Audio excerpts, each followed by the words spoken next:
Суфьян ибн Саид ибн Масрук ас-Саури родился в Куфе в 97 году хиджры в семье знатока хадисов Саида ибн Масрука. Время, когда родился Суфьян ас-Саури, было временем, о котором посланник Аллаха, саллаллаху алейхи вассалям, засвидетельствовал как о лучшем веке, после века, в котором жил он и его сподвижники. И Суфьяну предстояло стать одним из лучших представителей этого времени. Суфьян был очень одаренным мальчиком. Благодаря своим стараниям и поразительной памяти, которой наделил его Всевышний, он с неутолимой жаждой знаний окунулся в изучение исламских наук, черпая знания у огромного количества ученых-богословов ислама.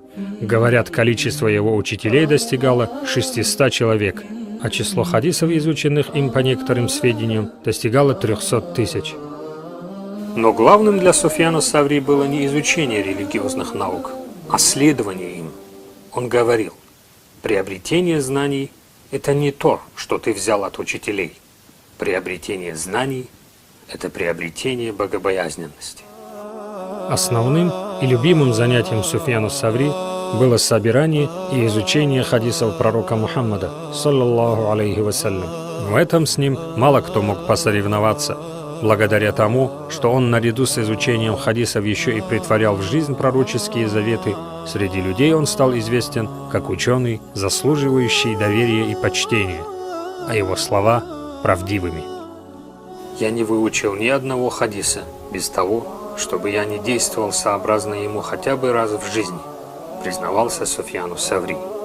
Именно поэтому собранные и переданные им хадисы вошли в самые авторитетные труды в области изучения хадисов пророка Мухаммада, саллаллаху алейхи вассалям. Такие великие имамы в области хадисоведения, как имам Аль-Бухари и Муслим, составители самых достоверных сборников изречений пророка Мухаммада, саллаллаху алейхи вассалям, включили в свои труды хадисы, переданные от Суфьяна ас-Саури. В жизни именитый мухаддис старался ни от кого не зависеть, и чтобы содержать себя, занимался торговлей.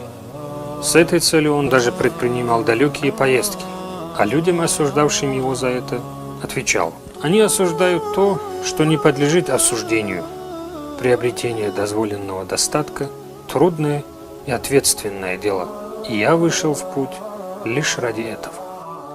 Оставить после себя 10 тысяч дирхемов, за которые я буду спрошен в судный день, любимей для меня, чем испытывать нужду к людям», — говорил Суфьян ас-Саури. Но несмотря на то, что сам занимался торговлей, мирские блага Суфьяна ас-Саури не интересовали.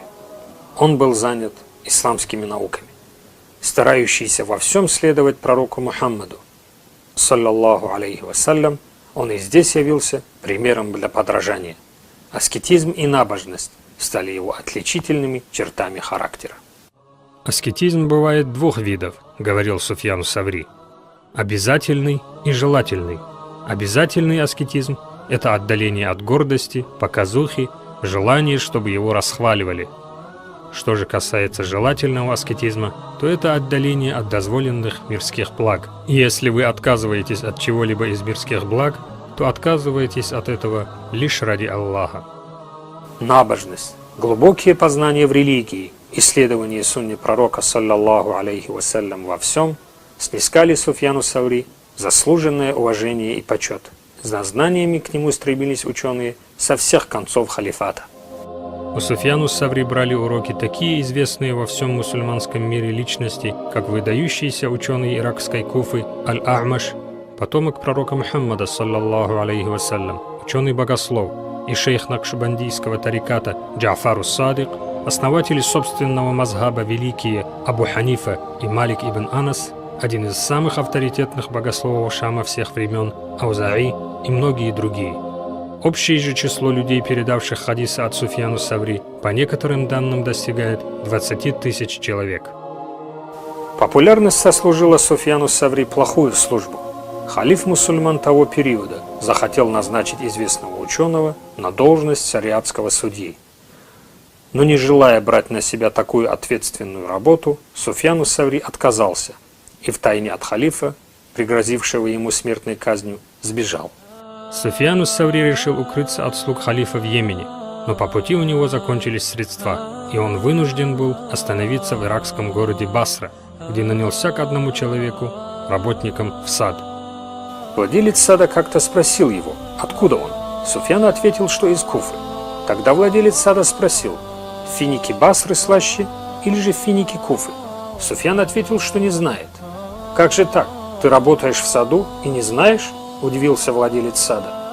«Ты не давал мне разрешения есть финики, и потому я не знаю», – ответил Суфьян. Владелец сада не поверил Суфьяну, решив, что это лишь наигранное благочестие, и рассказал своему другу о произошедшем. Тот поинтересовался, как выглядит его работник. А когда хозяин сада описал его, тот понял, что это был Суфьян ас-Саври. Он предложил своему товарищу задержать его, чтобы получить вознаграждение, обещанное халифом за поимку Суфьяну ас-Саври. Но к тому времени, как они вернулись в сад, Суфьян ас-Саври уже покинул Басру и отправился в Йемен. В Йемене ученый-богослов пробыл недолго. Боясь своего разоблачения, через некоторое время Суфьян ас-Саври отбыл в Мекку. Прибыв в Мекку, алим вошел в круг ученых-богословов и занялся своим любимым занятием – преподаванием хадисов и фикха. Боясь людей халифа, Суфьян ас-Саври встречался лишь с учеными и доверенными людьми. Уроки Суфьяна ас-Саври посещали множество людей, начиная от простого люда до признанных во всем исламском мире ученых. Но несмотря на меры предосторожности, предпринятые ученым, вскоре о его местонахождении все же стало известно халифу. И вновь ученый потерял покой и умиротворение. Когда беспокойство, причиняемое халифской властью, усилилось и пребывание в Мекке стало невозможным, Суфьян ас-Саври покинул священный город и вновь отправился в иракскую Басру. В Басре ученый остановился у своего знакомого мухаддиса и опять продолжил то, без чего не мог представить свою жизнь – изучение и преподавание хадисов пророка Мухаммада, саллаллаху алейхи вассалям. Это путешествие оказалось последним в жизни Суфьяна ас-Саври. Через год после переезда он заболел и слег, и вскоре скончался.